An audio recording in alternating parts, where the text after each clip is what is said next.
He saw the trembling hands when she reached for the charting tablet. Dr. Mercer watched from the ICU doorway as the nurse's fingers hesitated over the screen, just a fraction of a second, before she steadied them and pulled up the vitals. He didn't see the scars running up both forearms, thin, precise lines that only field surgeons knew how to make. He didn't know that those hands had held beating hearts. He saw a woman in rumpled scrubs with no advanced degree, no credentials beyond her RN, and he smiled the way a man smiles when he's already decided someone's worth. Seattle General's ICU hummed with the electrical pulse of machines keeping people alive. Ventilators wheezed their mechanical rhythm. Monitors beeped in overlapping cadences, each one a heartbeat that didn't belong to anyone who could save themselves.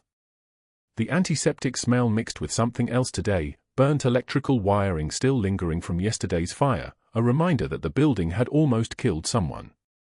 Katie Morrison moved through the unit like she'd been designed for the space. Quiet. Economical. Eyes down. Room 347. Captain Hayes.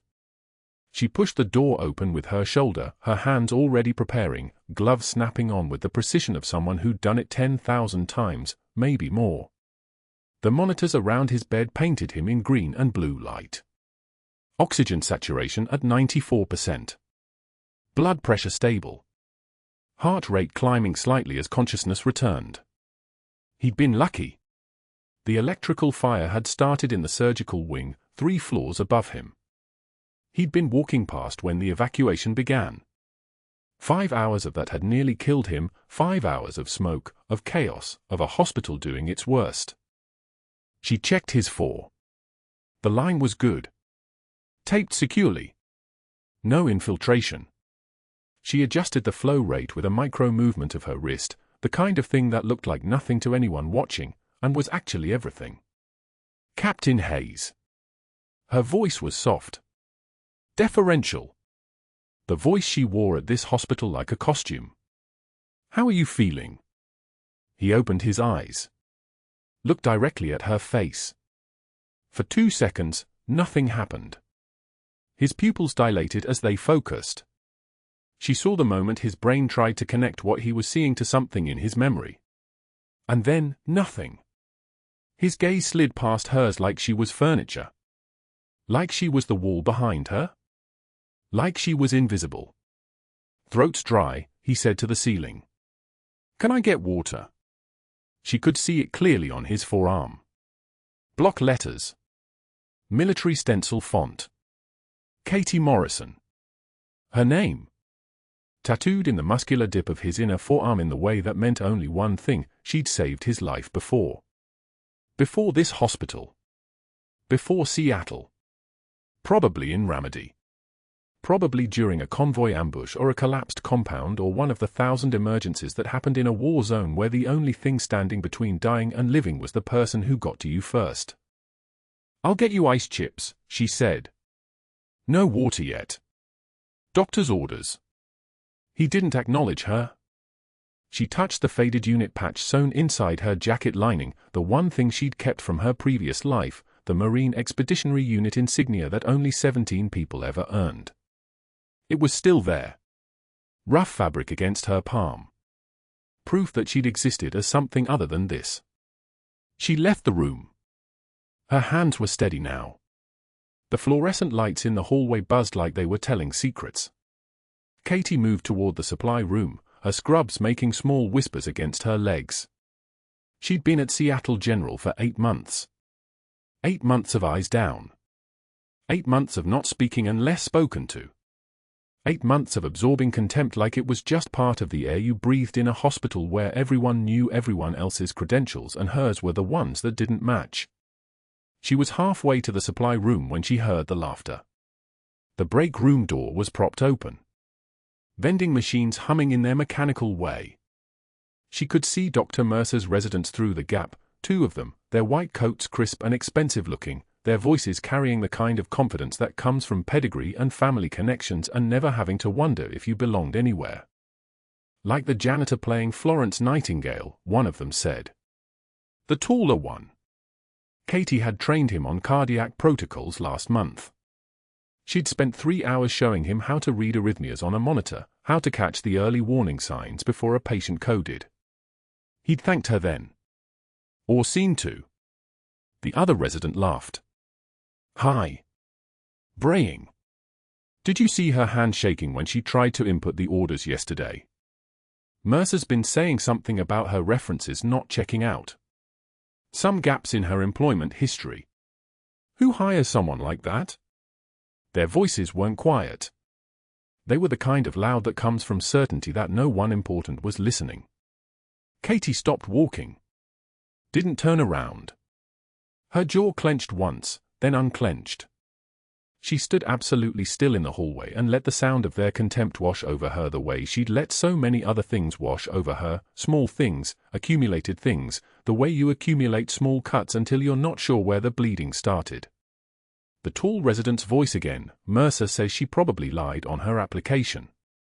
Made up the whole work history from her previous hospital. She continued walking. Reached the supply room. The door hissed open. Inside, everything was organized by color and size, the way a kitchen is organized, the way a field surgical station is organized. She pulled what she needed: sterile gauze, saline flushes, alcohol swabs. Held them against her chest. When she looked down at her forearms, she could see the scars running up toward her elbows under the scrub sleeves, thin lines like punctuation marks. One scar per field thoracotomy with a combat knife. One scar for every time her hands had been the only thing keeping someone alive. She flexed her fingers. They didn't shake. Back in room 347, she gave Captain Hayes ice chips in a cup, and he still didn't recognize her. His eyes passed over her face like it was blank, unremarkable, the face of someone who wasn't important enough to remember. She stood there for 3 seconds, knowing that she'd carried this man down for flights of smoke-choked stairs yesterday. Knowing that her arm had been locked under his ribs, her other hand gripping the banister, counting the flights because counting was control. Knowing that she'd handed him to paramedics at the landing and turned around to go back up and get the next person. She didn't tell him any of this. She adjusted his oxygen tubing and left the room. The hallway stretched ahead of her, long and bright and hostile in the way hospitals could be when you were the person everyone had agreed to dismiss. Somewhere in the building, Dr. Mercer was making phone calls. Somewhere, her employment file was being pulled and examined and reconstructed into a narrative that benefited him. Somewhere, other doctors were being told that her credentials didn't match her work history, that her references were questionable, that she was exactly the kind of quiet person who did things and then lied about doing them. She went back to the supply room and organized things that were already organized. She did this for people who thought she was nothing. She did this for people who would never know her name. She did this for Captain Hayes, who had her name on his arm and couldn't see her. In the back pocket of her scrubs, her phone sat silent. It contained a classified Pentagon direct line, the kind of thing that could bring helicopters down out of the sky if she ever needed it. It contained a mission clearance that trumped every credential anyone would ever check. It contained proof of who she actually was, of what she'd actually done, of the 17 people she'd trained in field medicine who'd all made it home. But none of that mattered here. What mattered here was that she was the kind of quiet that made people think she was weak. The kind of competent that made people assume she was lying. The kind of woman who saved lives in ways that no one would ever see, and then went home to an empty apartment and looked at a faded unit patch and understood that some things you survived could never be explained. She folded the gauze. Organized the saline. Kept her eyes down and her hands steady, the way she'd been trained to do.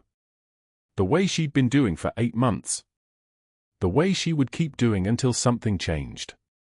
She didn't know yet that something was about to. The Grand Rounds Theater at Seattle General held the kind of silence that comes before a verdict. 70 medical staff sat in tiered seats under fluorescent lights that hummed like trapped insects, their eyes fixed on the projection screen where Katie Morrison's charting filled the space in clinical, devastating detail. Dr. Mercer stood at the podium like a prosecutor closing his case, his silver cufflinks catching the light as he circled her notes with a red laser pointer, red like a hunter's scope, red like a warning. "This," he said, his voice carrying the weight of disappointed authority, "is what happens when we lower our hiring standards. He paused, letting the words settle like sediment. A nurse with no advanced degrees. No publications. No academic pedigree. Another pause. He turned to face the audience, his expression arranged into something between concern and contempt. Who somehow believes basic competence can replace proper credentials? The laser pointer made a harsh circle around her signature. Our budget Florence Nightingale. Uncomfortable laughter rippled through the theatre. Not the bright laughter of recognition, but the darker sound of acknowledgement. Katie stood at the back wall, her hands in her pockets, her face absolutely still. Around her, residents she'd trained through their first ICU rotations, the one she'd watched fumble central lines until muscle memory took over, the one she'd guided through their first code, suddenly found their shoes very interesting. One or two held her gaze for a split second before looking away, guilty. The rest didn't look at all. Mercer continued for another 11 minutes. He cited her file, questioned her references, wondered aloud how Seattle General's hiring department had missed the obvious red flags. He never raised his voice. That was the thing about Mercer, he didn't need to shout. His competence was his weapon. He had cultivated 3 board members over 7 years of carefully chosen dinners. He had a brother-in-law who was a county judge. He had the kind of voice that made people assume he must be right, simply because someone that confident wouldn't lie. 70 doctors sat in tiered seats and watched him dismantle a nurse they'd seen work 17-hour shifts, and not one of them questioned whether he had evidence for any of it. Katie listened to all 11 minutes. Her breathing remained steady. Her hands remained still. She was a captain who'd held a Marine's exposed heart in her palms while IED shrapnel still fell outside the casualty tent, and she had learned that day, learned it the way you learn things when you're covered in someone else's blood, that the difference between survival and collapse was often just the decision not to move. Stay still. Stay quiet. Let the threat pass. She'd survived Ramadi that way. She could survive this. 2 hours later, at the vending machine on the 3rd floor, Katie stood with exact change lined up on the metal shelf. Her hand moved mechanically, 3 quarters, for dimes, a nickel, selecting black coffee because it was what she always selected and routine was armor. She could hear them before she saw them, their voices deliberately loud enough to carry across the empty break room. Dr. Chen and Dr. Rodriguez, both first-year residents she'd personally trained during their first month in the ICU, back when they didn't know the difference between a tension pneumothorax and a pericardial tamponade, when they'd stand paralyzed over a failing patient and she'd be the one to step in with quiet precision. Did you see what Mercer did to her in grand rounds? Chen snickered, his voice manufactured casual. I heard her references were fake. Completely fabricated.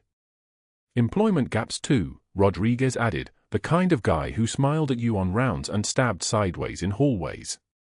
Suspicious stuff. Probably couldn't cut it anywhere else. That's why she ended up here. Katie withdrew her coffee. The cup was hot enough to burn, but she held it steady. 137 milliliters of scalding black liquid that she could have thrown, could have used as a distraction while she moved toward them with the kind of speed that would have made her old CO proud. She didn't. She turned, coffee in hand, and looked at Chen, really looked at him, the way you might examine a specimen under glass. His smile faltered. He became very interested in his phone. The ICU can be overwhelming at first, Katie said, her voice so soft they had to lean in to hear it. Especially when you don't understand what you're looking at. She held their eyes for 2 more seconds, then walked past them toward the elevators. Behind her, neither one spoke.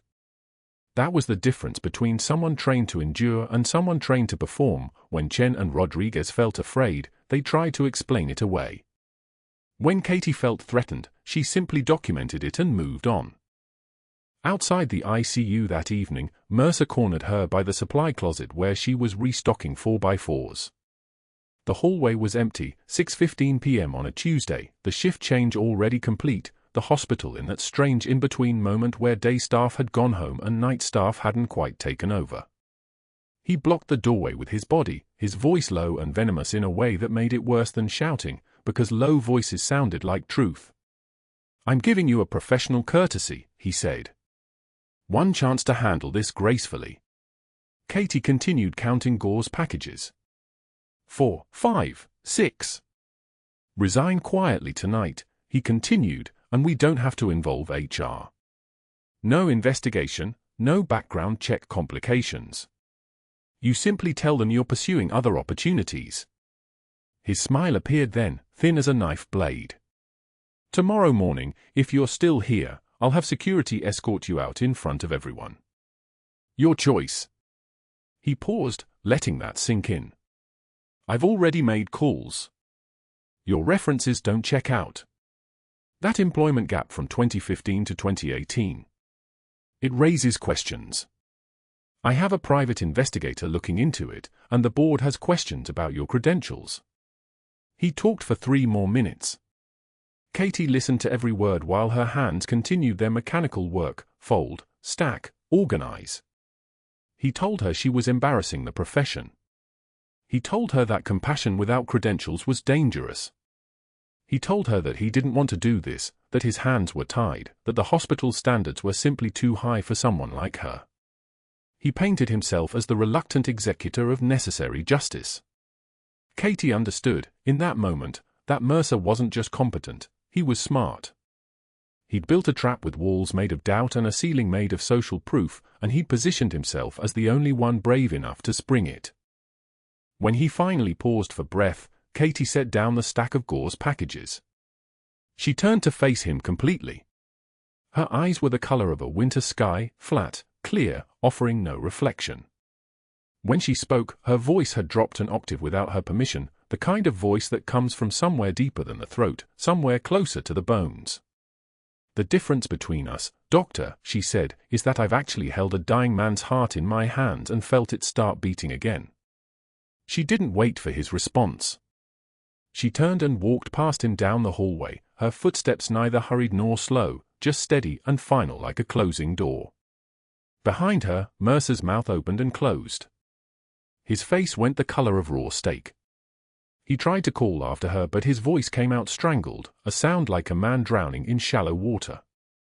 "Morrison, wait, that's not, you can't just," but she was already around the corner, already gone, and whatever he was trying to say dissolved into the humming fluorescent silence. That night, Katie sat in her apartment on the 3rd floor of a building that smelled like other people's cooking and old carpet, and she didn't cry. She didn't eat. She didn't call anyone. She simply sat on the edge of her bed in the dark and felt the weight of 7 years pressing down on her chest, 7 years since Ramadi, 7 years since she'd learned that survival and living were 2 entirely different things, 7 years of quiet work in a city where nobody knew her name except on a chart. She reached for the jacket hanging on the back of her door, the one she'd worn for 8 months at Seattle General, and found the faded unit patch sewn into the lining with surgical precision. 3rd Battalion, 5th Marines, a dark horse. The stitching was rough because she'd done it herself in a tent lit by chemical lights, back when she still thought she'd be going back. Back when she still thought Captain Katie Morrison would matter. Her fingers traced the embroidered insignia, the horse rearing up, the words locked in time. She pressed the patch against her chest and breathed, just breathed, waiting for the moment to pass like all the others. But this moment wouldn't pass, not the way the others had. In exactly 5 hours, everything was going to change. The fire alarm would scream. The smoke would come. And Katie Morrison would make a choice that would echo across 7 years of hiding and bring the whole careful structure crashing down. She didn't know it yet. She was just a quiet nurse in a dark apartment, holding a piece of fabric and waiting for dawn. The fire alarm screamed at 6:11 a.m. Not the gentle test tone that ran on Wednesdays. This was the 3,000 Hz shriek that froze every person in Seattle General, that sent reptile brains into overdrive, that meant something had already caught.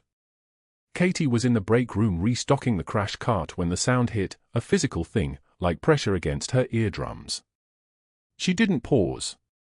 Didn't look up from the epinephrine vials she was checking. The alarm meant protocol. Protocol meant efficiency.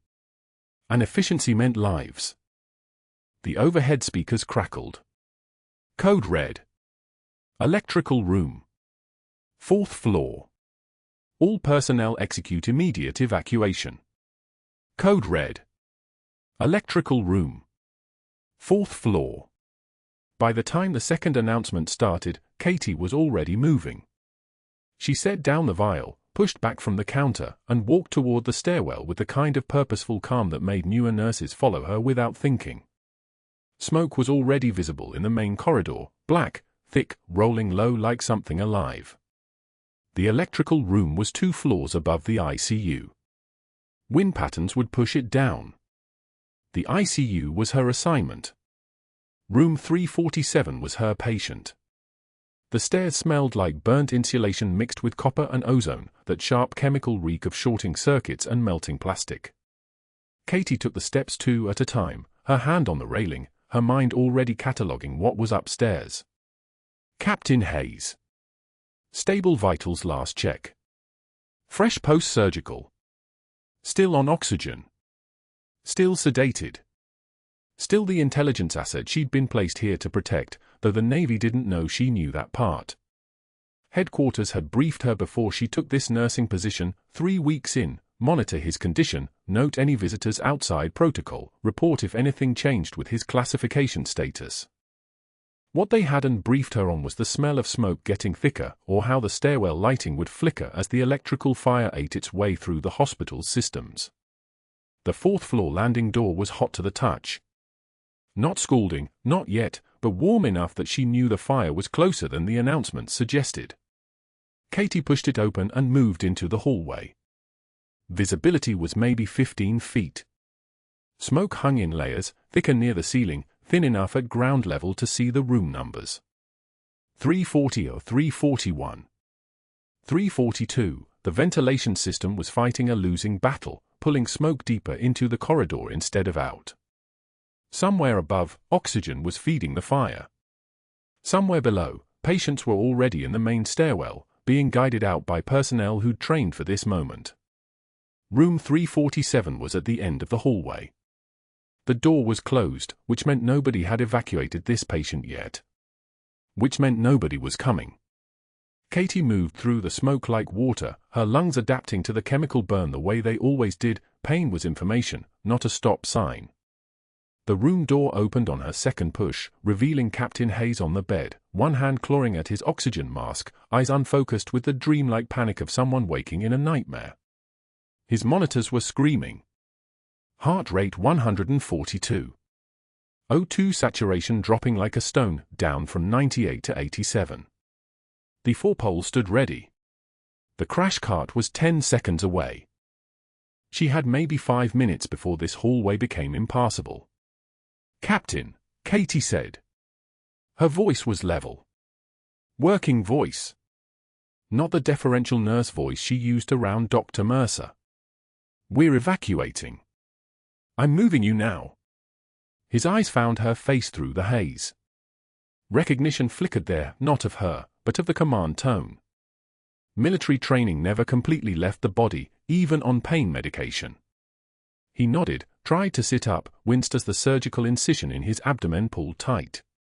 Post-op day 2. Not cleared for walking. Not cleared for stairs. Katie had already decided none of that mattered. She pulled the oxygen mask back in place, silenced the monitors with practiced efficiency, and unplugged the 4-stand. Can you stand if I help? What's burning? His voice was rough, drugged. Electrical fire. We're going down. Try not to put weight on your left side. She'd lifted heavier. She'd carried men 3 times his size down mountainsides in the dark, their limbs going slack with shock or morphine or blood loss. This was different only because the setting was sanitized, because the woman doing the carrying was in scrubs instead of body armor, because his survival depended on stairs instead of a medevac bird that might not come. The fundamentals were identical: assess the patient, lock in the grip, move with purpose, don't look back. Katie wrapped one arm around his waist, kept the 4 line clear with her other hand, and supported his right side as they moved toward the door. The smoke in the hallway had thickened. Visibility was down to 8 feet now. The fluorescent lights flickered, steadied, flickered again. From somewhere above, probably the 5th floor, came the sound of the fire alarm's electrical shriek doubled, then tripled, as backup systems kicked in. They made the stairwell. The smell of burnt metal was overwhelming now, cutting through her sinuses, making her eyes water. Behind them, Katie heard the roar of the fire finding fresh oxygen, probably breaking through into the hallway they just left. The stairs were already crowded with hospital staff shepherding patients downward. A nurse she recognized from pediatrics was half carrying a post-op child. An orderly was practically dragging an elderly man who wouldn't move faster. Nobody was making eye contact. Everyone was locked into the forward movement trance that evacuation training created. Katie kept Captain Hayes on the right side of the stairwell, away from the crush. 3 flights down. His breathing was getting ragged. The smoke was worse here. It rolled downward like liquid, seeking the lower floors, filling the stairwell's dead zones where ventilation couldn't reach. His oxygen saturation was dropping again. No mask now. Katie had ditched it when the smoke got too thick to make it useful. She could feel his heart rate under her palm, thudding against her hand like something trapped. 142, still elevated. Adrenaline keeping him conscious. 2 flights left. They hit the 2nd floor landing and the smoke cleared slightly, as if they'd broken through a ceiling. Katie could hear voices now, emergency personnel, instructions, the controlled chaos of triage being set up somewhere below. Captain Hayes's weight shifted. His knees buckled. She caught him, adjusted her grip, kept the momentum moving. The final flight. Concrete stairs, metal railing, and then the ground floor entrance where 2 security officers were standing with their hands positioned to guide people toward the parking lot. She half-carried, half-dragged Captain Hayes through the entrance into morning light that felt like assault after the smoke-choked darkness. The sun was impossibly bright. The air was impossibly cold.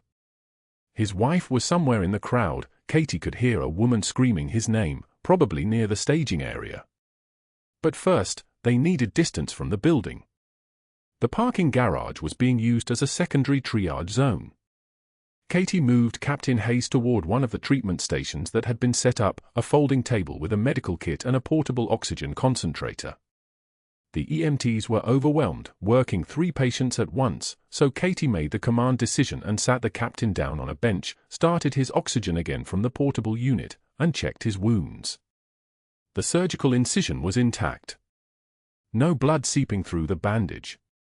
Remarkable luck, given how hard his body had been jostled. His heart rate was coming down. 135, 128. The adrenaline spike was managing itself. That's when she looked up and saw him looking at her. Captain Hayes's eyes had cleared. The fog of medication and panic had burned away. He was staring at her face with the kind of intensity that meant he was trying to play something. His hand moved without conscious thought, reached for his left forearm, where the tattoo was visible above the wrist cast. Block letters, professionally done, black ink that had weathered 3 deployments across his skin. Katie Morrison. Her name. His eyes went from the tattoo back to her face. His mouth opened. Ramadi, he said quietly. I keep dreaming about Ramadi. The world compressed. The parking garage, the sirens, the other evacuees, the wreckage of Seattle General smoking behind them, all of it fell away. Katie felt the moment like a physical thing, a collision in space and time. He remembered. Not her face, not her voice, but something in him remembered Ramadi. Remembered that name on his arm. Remembered why he'd gotten the tattoo in the first place. She opened her mouth to respond. Captain Hayes needs rest, not conversation with staff. The voice cut across them like a knife, and Dr. Mercer appeared from nowhere, materializing between them with the sudden presence of a predator that had been circling, waiting. His eyes were sharp. His expression was unreadable. He placed himself directly between Katie and Captain Hayes, not accidentally, but with absolute purpose, and reached for the oxygen mask. You've had a traumatic experience. Best if you lie down. Come with me. Captain Hayes's gaze broke away from hers. The authority in Mercer's voice was the authority of a doctor, and even through the smoke and fear, protocol worked. Hayes nodded, confused, and let Mercer guide him away toward one of the temporary medical tents. Katie watched them go. Her hand stayed steady at her side. Her breathing didn't change. Her face remained professionally blank. But her mind was running calculations the way it did when she was back in Ramadi, when decisions had to be made in the space between breaths. Hayes knew something. Not her identity, not yet, but something had triggered in him. A name. A memory. A connection between the tattoo and her face.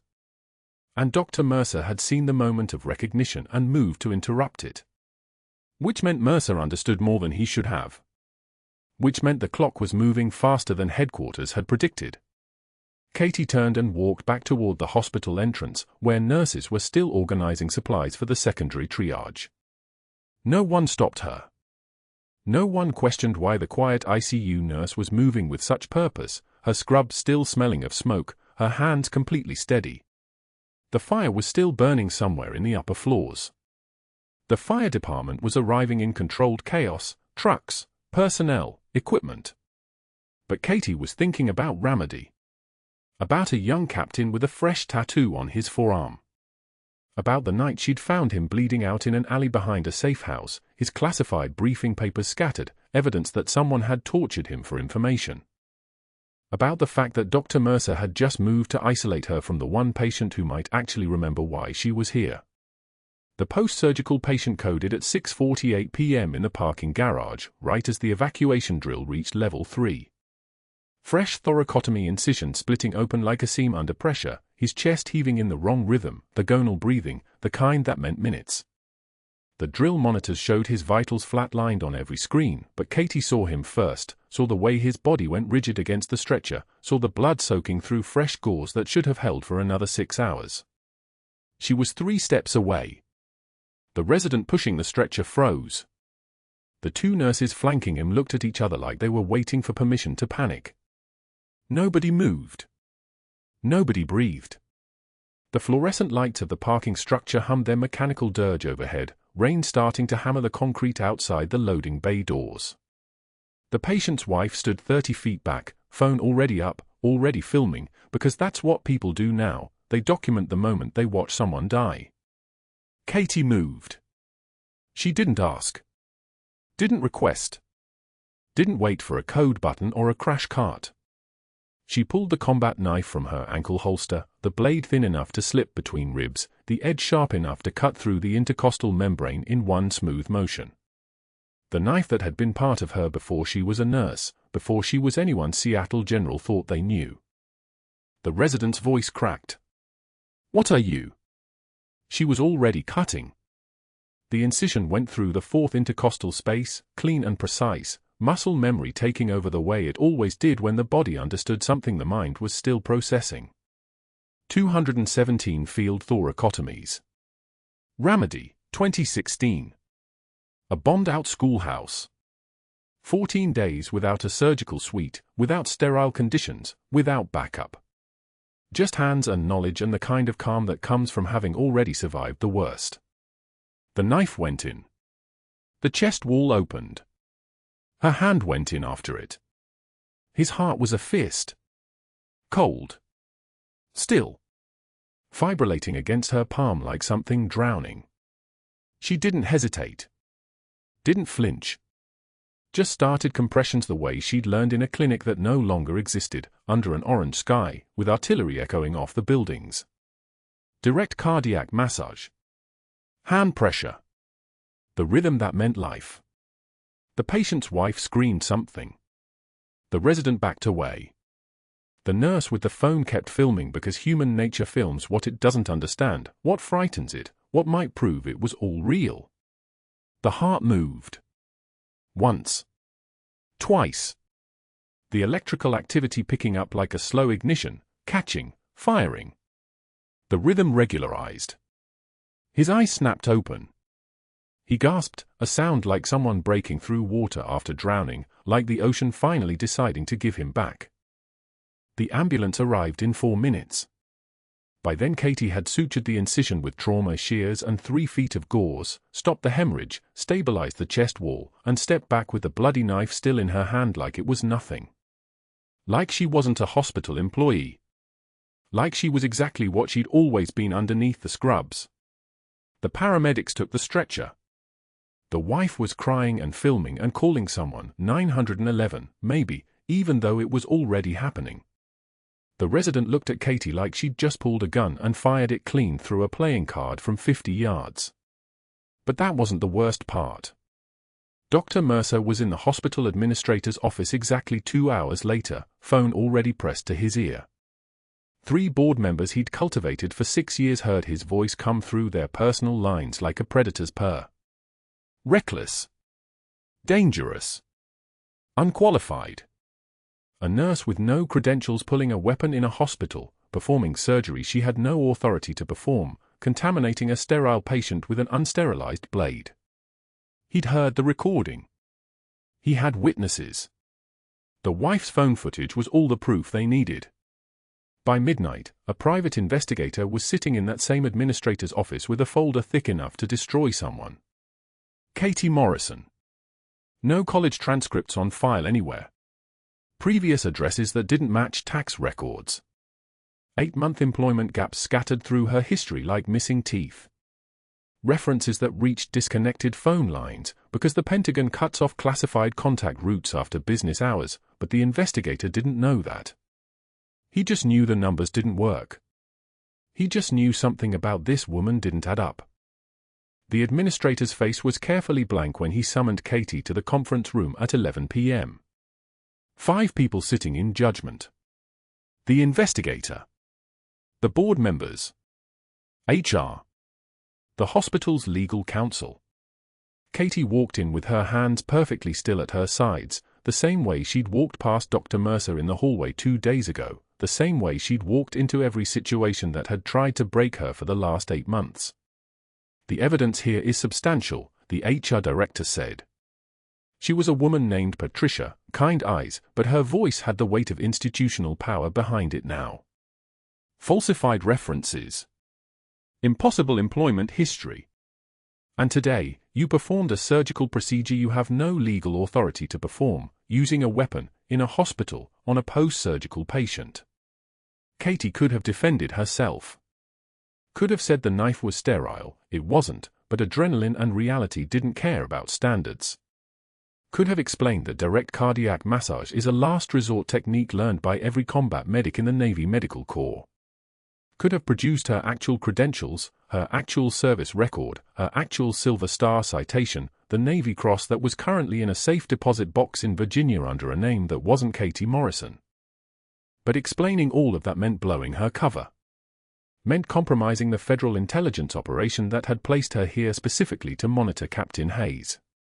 Meant losing her access to Hayes before she knew whether he'd been turned by the operative in Germany, whether he represented a security threat, whether the mission was compromised. So she said nothing. "You're terminated, effective immediately," Patricia continued. "Security will escort you to your locker, and then off the premises. We're referring this matter to the State Nursing Board. You can expect a formal complaint." Katie nodded once. A small movement. A gesture that looked like acceptance and contained no truth at all. The security guard walked 3 steps behind her through the corridors of Seattle General. Past the trauma bays where she'd worked 14-hour shifts. Past the NICU where she'd kept premature twins alive through their first critical nights. Past the 4th floor where she'd helped evacuate 42 people from the electrical fire, carrying a post-surgical captain down for flights of smoke-choked stairs. The guard's radio crackled. Someone answered a code blue. A monitor alarmed in the distance. The hospital went on without her, the way hospitals always do. Her locker was in the break room on the 2nd floor. Katie opened it with her ID badge one last time. Inside, a cardboard box she'd kept ready for this exact possibility. Not because she'd been pessimistic. Because she'd been realistic. Because people like Dr. Mercer always escalate when they feel threatened, and Katie Morrison, the quiet nurse with no credentials, had been a threat from the moment she'd walked through the doors, with her hands that had held lives together and her eyes that had seen things the hospital would never understand. The box contained a cracked mug with a faded USMC emblem, coffee-stained, the ceramic chipped on one side.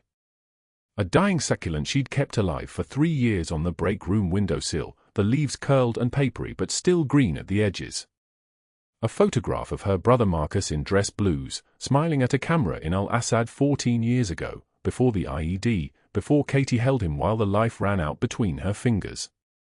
And the jacket with the unit patch sewn inside the lining, the one thing she'd kept from before, from when she was something other than a nurse, from when her name meant something in another language, under another sky. She took the box. Walked past the guard. Walked out through the emergency room doors into the Colorado Springs night at 11:53 p.m., where the rain had turned the parking lot into a mirror. Where the buses stopped running at 11:30. Where the nearest shelter was 3 miles away. The bus stop on Tejan Street was empty. Katie sat on the metal bench with the cardboard box on her lap, rain soaking through her civilian clothes, turning the fabric dark. Midnight came and went. The rain got heavier. The box got heavier. She didn't move. Didn't reach for her phone. Didn't call anyone from the network because that wasn't how this worked. When a cover was blown, you didn't call for help. You sat in the rain and you waited, and you understood that 17 lives she'd saved in 8 months meant nothing against the institutional gravity of a hospital that had decided she was a problem. The bus didn't come at 12:15. Didn't come at 12:30. At 12:36 a.m., Katie was still sitting there, the faded unit patch inside the jacket in the box on her lap, the photograph of her dead brother underneath everything else, the mug holding water from the rain, the succulent dying a little bit more with every drop. She'd saved the captain in the parking garage. He'd lived because her hands had moved on their own and her muscle memory was older than her nursing degree. She'd saved 17 others, the twins, the stroke patient, the evacuees from the fire. But you couldn't save yourself. That wasn't how the equation worked. You saved everyone else and then you waited in the rain for whatever came next, for the bus that wasn't coming, for the phone that wasn't ringing, for the life that had been built on a foundation of lies, because sometimes that's the only way to stay close to the truth. The security camera at the corner of Tejan and BU recorded her sitting there in perfect clarity. The video would be flagged. The flag would trigger an alert in the Pentagon database. The alert would activate protocols that had been waiting for exactly this moment, the moment when the cover came apart, when the mission fell through, when Katie Morrison stopped being a nurse and became whatever she'd been all along. But that call wouldn't come for 5 more hours. The fluorescent lights hummed their mechanical drone as the Navy captain in dress whites walked through the hospital administrator's office doors, 2 armed MPs flanking him like bookends, their uniforms sharp enough to cut glass. The folder in his hands was stamped with red clearance markers, the kind that made civilian security clearances look like library cards. Administrator Voss looked up from his desk and went pale. The captain didn't speak. He didn't need to. He placed the folder on the mahogany surface and stepped back, letting the evidence breathe in the silence. Inside that folder was Katie Morrison's complete classified security clearance file. Pentagon seal. Active duty status. Every deployment, every operation, every commendation flagged and documented. The background check that HR had run for Mercer's investigator had automatically pinged the system at 4:48 a.m. that morning, a classified flag that triggered alerts in offices with names she'd never heard spoken aloud. By 9:53 a.m., the Pentagon's Counterintelligence Directorate had contacted Naval Operations. By 10:15 a.m., this captain had been pulled from his command briefing and given a single mission: retrieve the cover asset and neutralize the breach. Katie was upstairs when the captain's security detail found her in the medication supply room, restocking antiseptic bottles with the kind of mechanical precision that came from trying not to think about cardboard boxes and rainy bus stops. The security officer didn't announce himself, he simply appeared in the doorway and said, "Captain Morrison. You're needed upstairs." No explanation. No titles. Just a statement of fact delivered in the voice of someone who didn't repeat himself. She followed him without asking questions. Protocol was protocol, even when the world had already collapsed. Especially then. The captain was waiting in a secure office on the administrative floor when she walked in. He was tall enough that he had to angle his shoulders slightly through doorways, the kind of presence that made the air pressure change just by existing in it. His dress whites were immaculate, service stripes running down his sleeve told stories of 23 years, 3 combat deployments, 2 Purple Hearts. His eyes were the color of worn steel, and when he saw her face clearly for the first time, something shifted in them. Recognition. Memory. The kind of moment that doesn't happen twice in a lifetime. Guardian angel, he whispered. Just those 2 words, the same words he'd spoken in a smoke-filled stairwell 14 hours earlier, the same words that had been locked in his throat since Ramadi, since the day a medic with steady hands had stitched his femoral artery closed with a needle and prayer while bullets sparked off concrete. He reached for his forearm, where her name sat in block letters, Katie Morrison, permanent ink over permanent scars. "It's you." She didn't cry. She didn't tremble. She simply nodded, her jaw clenching once, twice, then relaxing into that controlled stillness that came from a decade of compartmentalizing trauma. "Hello, Captain." The Marine liaison entered next, carrying a leather portfolio. He positioned himself at the side of the room with the bearing of someone who had done this before, maybe not this exact thing, but something close enough that the choreography was familiar. He opened the portfolio and began reading aloud, his voice carrying the formal cadence of official record. Captain Catherine Louise Morrison, United States Navy, 3rd Battalion, 5th Marines. Commendation for Valor, Ramadi, 2006. 11 field surgeries performed under active enemy fire, 0 surgical site infections, survival rate of 97%. Multiple instances of rendering tactical medical assistance to coalition personnel. Citation reads as follows. He paused, looking at the folder. His voice dropped slightly. The enemy fire was continuous. Rounds were impacting the perimeter every 15 seconds. Captain Morrison established a surgical bay using rubble as shielding and performed a vascular repair using field expedient equipment. The patient, Captain Edward Hayes, Naval Intelligence, would have bled out in 8 minutes without intervention. Captain Morrison's steady hands and combat training made the difference between life and death. The administrator's face was the color of old plaster. He looked at Katie, then at the captain, then at the Pentagon representative who had just entered the room wearing an expression that suggested he'd delivered this type of news approximately 900 times and found it tedious. The representative spoke without preamble. Captain Morrison's assignment at Seattle General was classified. It was designated a counterintelligence operation focused on monitoring a foreign intelligence asset receiving treatment under a false identity. Her nursing credential is her mission clearance, not her resume. And your hospital just compromised a federal operation and potentially destroyed months of counterintelligence work by running an illegal background check and hiring a private investigator to excavate her personnel file. The silence lasted exactly 3 seconds. Then the doors burst open. The FBI agents moved with the kind of synchronized precision that came from having done this in actual practice drills. They had Mercer before he could even stand, his arms wrenched behind his back, the sound of handcuffs clicking like punctuation on his wrists. His face was streaming with sweat, his mouth opening and closing like a fish suffocating in air. One of the agents, a woman with short gray hair and the bearing of someone who had arrested people far more dangerous than him, began reading his rights while simultaneously listing charges, falsifying federal records. Obstruction of a military investigation. Conspiracy to commit identity theft. Unauthorized access to classified databases. Conspiracy to interfere with an active intelligence operation. Katie didn't watch him be led out. She was looking at the captain, and the captain was looking at her with the expression of someone who had just realized the person he'd been searching for without knowing it had been standing 3 feet away the entire time, in blue scrubs, keeping her hand steady while the world crumbled around her. The next 5 hours were protocol and paperwork and classified debriefings in rooms with no windows. Katie gave a statement that was recorded on equipment she wasn't allowed to touch. She identified the night nurse, the one Mercer had personally hired, as the Russian asset. She described 12 attempted contact scenarios, 12 instances where Mercer had altered Hayes's medication schedule to keep him sedated during her shifts, 12 different ways he'd tried to separate her from the one patient whose life had become the mission itself. Captain Hayes gave his own statement.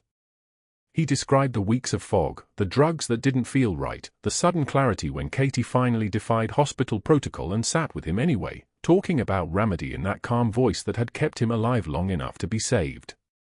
He described how the night nurse would appear, how she would ask questions that felt wrong, questions that weren't about his pain levels or his recovery, questions about his work, his contacts, his clearance level. He described knowing something was wrong but being too sedated to resist.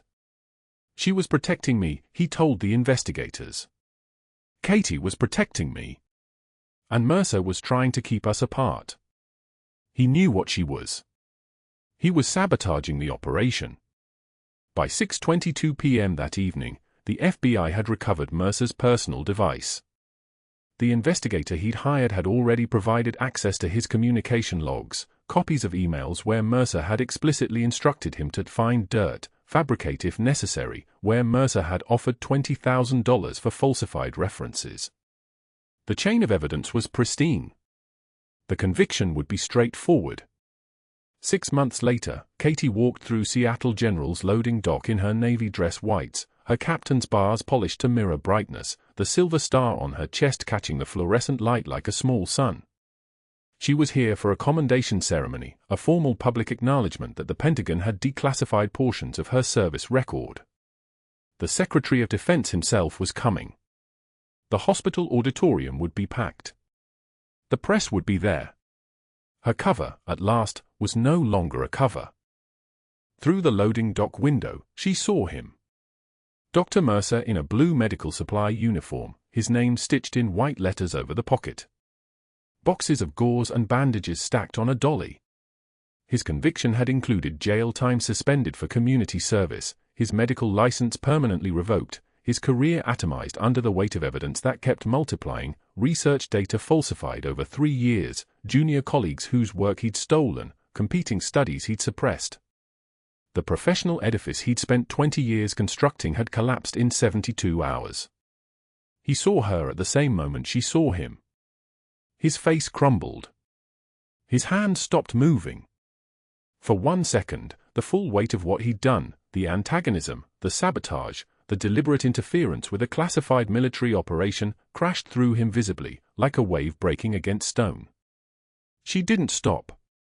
She didn't acknowledge him. She just walked past like he was part of the loading dock infrastructure, like he was invisible, like his existence was a detail too small to register. The sting of that erasure would haunt him longer than any prison sentence ever could. Upstairs, the auditorium was a sea of dress uniforms and civilian formal wear.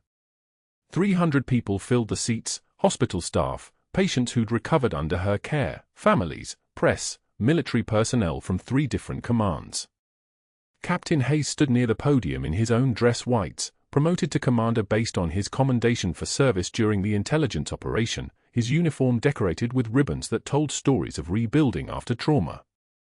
When Katie entered, still composed, still controlled, still the quiet presence that had saved his life twice, he stood and saluted. His face was streaming with tears. She returned the salute with her own steady hand, her own controlled breath. The applause lasted for minutes. It sounded like thunder. The Secretary of Defense read her citation in full. The audience heard about remedy. They heard about the field surgeries. They heard about the vascular repairs and the survival statistics. They heard about the undercover assignment at Seattle General, the foreign intelligence asset, the 12 attempted recruitments she'd documented, the operation she'd protected by staying silent while her cover was destroyed. When the secretary said her name, the applause wasn't polite. It was the sound of people understanding, finally, that they'd been standing next to a legend the entire time and never knew her face. Captain Hayes approached the microphone. His voice shook but held steady. Guardian angel carried me out of a burning building in Ramadi. I got this tattoo because I couldn't remember her face, just her voice telling me to stay alive. She carried me again in this hospital, and I looked right through her. But she never stopped protecting me. She's the reason I'm standing here. Katie shook hands with the secretary. She accepted the commendation certificate. She turned to face the audience, 300 faces, all of them finally seeing her clearly. She spoke without notes, her voice quiet and clear in the way that made you lean forward to listen. My brother Marcus taught me that medicine is service, and service requires sacrifice. The ones who have seen the worst often give the most. The camera flashes were constant. Tomorrow, her face would be in newspapers and on news feeds. The quiet nurse with the combat training. The intelligence officer in scrubs. The legend they'd never recognized. But that night, Katie sat on her apartment balcony in Colorado Springs with a cup of black coffee and watched the city lights, her dress whites hanging in the closet upstairs, her silver star in its presentation case, her brother's photograph on the table beside her. She was finally visible. Finally acknowledged. Finally home. If you've ever been underestimated by someone who didn't know your true strength, Katie Morrison's journey is your reminder. The people who change the world are rarely the loudest in the room. Sometimes they're the ones nobody notices until the moment it matters most. Subscribe for more stories of hidden strength revealed, like this video if it moved you, and comment below, have you ever misjudged someone only to realize how wrong you were?